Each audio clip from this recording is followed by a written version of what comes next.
It's only sort of 18 months ago that I did this video of the first pass of Excel Copilot, and it was really a Copilot chat experience and wasn't good at all.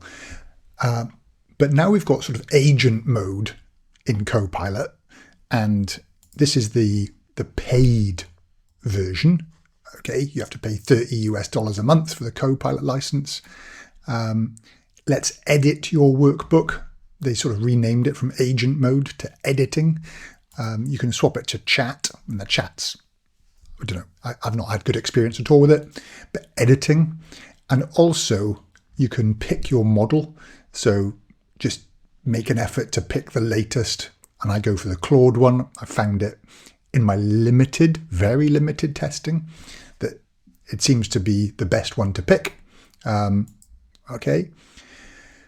And then I was doing a training course, and it built some Power Query to convert, and teaching people how to convert sort of this sort of layout of data with this headings, with subheadings, and then base case and worst case and the year and the month number, to take all that data and do some transposing, fill down, merging, pivoting, unpivoting, to get this sort of layout where you've got your department in a column, you've got your scenario, you've actually got the month end date, the base case and the worst case split out into separate columns.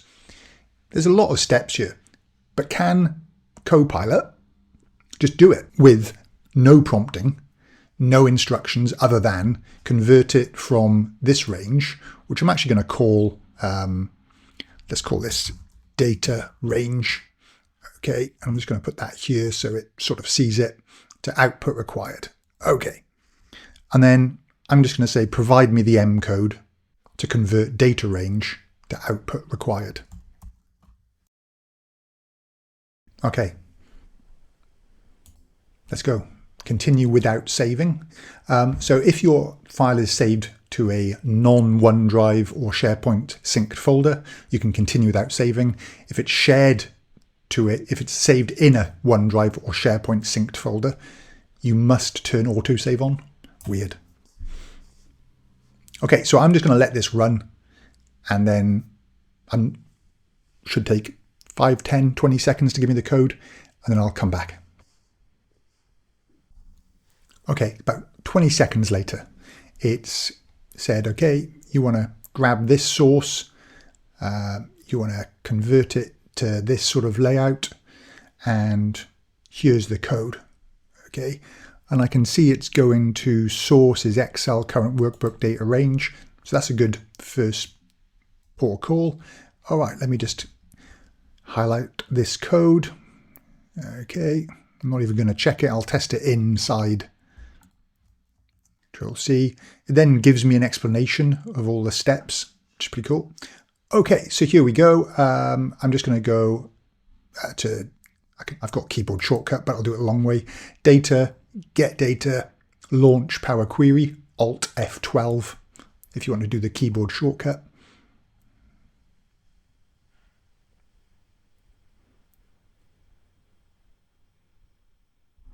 Okay, and then right click, new query, other sources, blank query. This other sources, you know, it's a good idea to add it to your little quick access toolbar.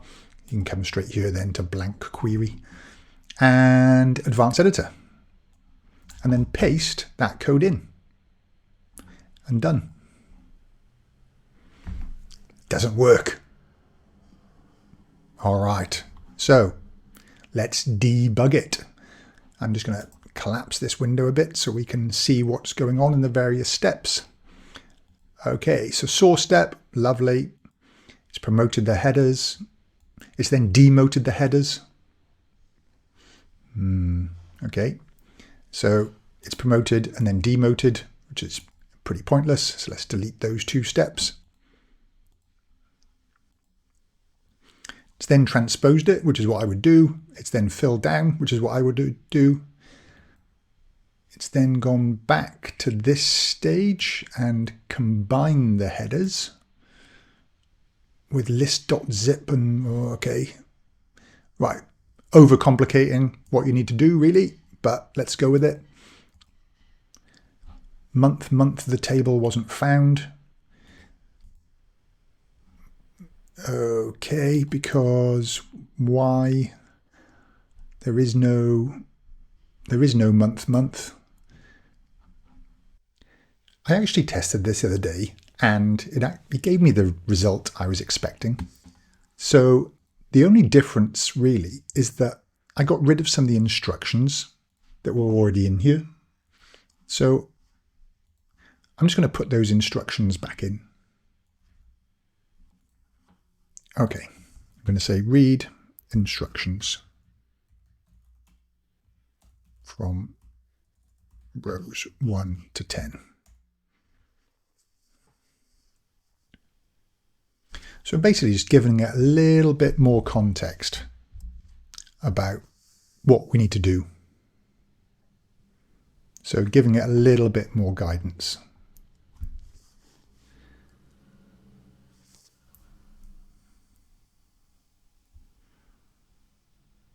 Okay, and then it's saying, okay, I'm having to think about that again.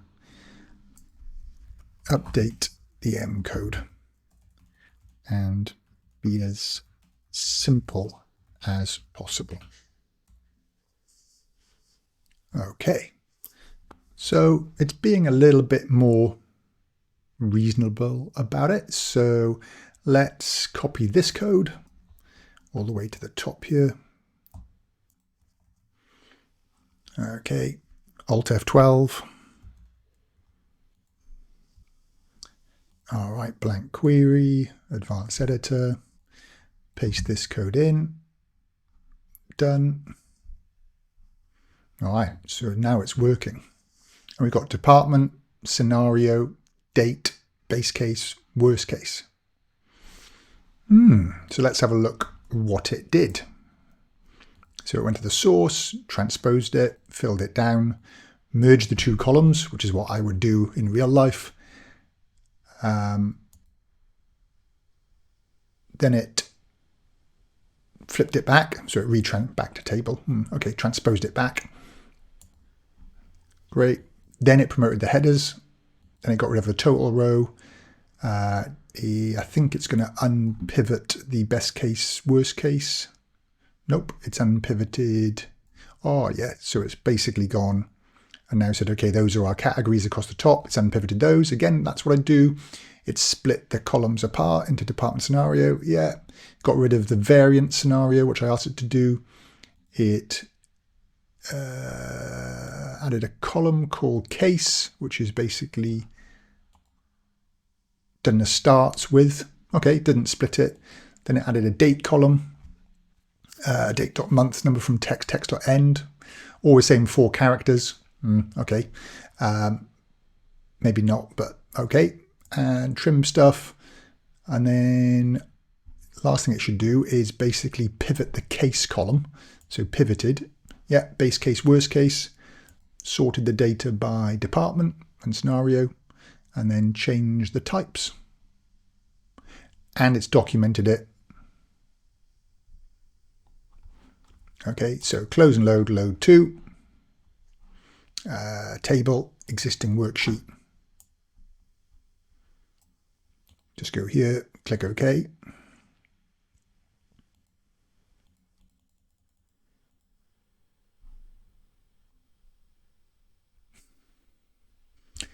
So without any guidance, it struggles. And with a little bit of guidance, it pretty much nails it within seconds. Okay, let's go back to the chat and say, create a LAMBDA alternative. Okay. And also, having done this once before, I'm going to tell it to avoid hard coding any values in the LAMBDA. Okay, I'll let it run. I'll show you what it does. So it's telling me what it's about to do. So it's giving me the steps. And I guess if it suggests something that's completely out of whack, I can tell it, but let's see what it does. So what's interesting is it's working through these steps and sort of validating the outputs. For example, it thought it had done it, and then it said, you know, the there was a problem with it. It's then coming up with an alternative and saying, okay, this isn't quite doing what I thought, and it's trying to find an alternative. So this has taken about 60 seconds so far. Okay, so I've been going about 3 or 4 minutes now, maybe even 5, and it is having a little bit of a problem. And now it's having a bit of a cross-check. So I think, where is it putting it? Here we go. All right.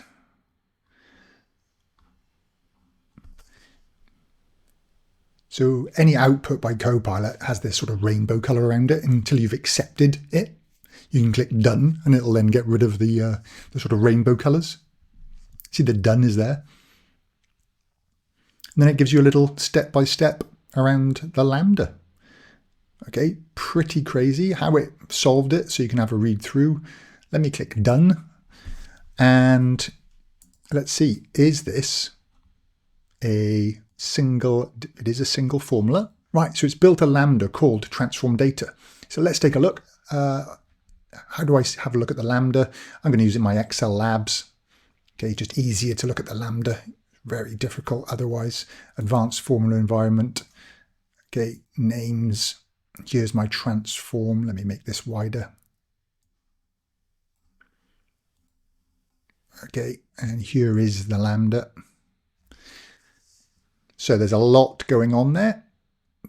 So it's built that, but I'm hoping it hasn't, looks like it hasn't hard-coded anything in. So let's go test it out. If I go across and I say, all right, well, what if this was called mining, and let's call this actuals. Okay, so let's see if the LAMBDA's updated. So there's actuals. Okay, great. Go down here, HR, and there's mining. Okay. Copilot, Excel, edit mode. Yep, it's getting good. Now, would I trust that LAMBDA? Is that really a sensible way of doing it? Depends on your scenario, right? And given it's given all the descriptions and I could take the time to actually understand what it's doing, and that's what I'd have to do, is understand what it's doing, then yeah, why not? It's a bit of a crazy function and you'd probably build it in a different way, but I'd go with Power Query for this because it's just simpler to understand. But interesting. It's getting good.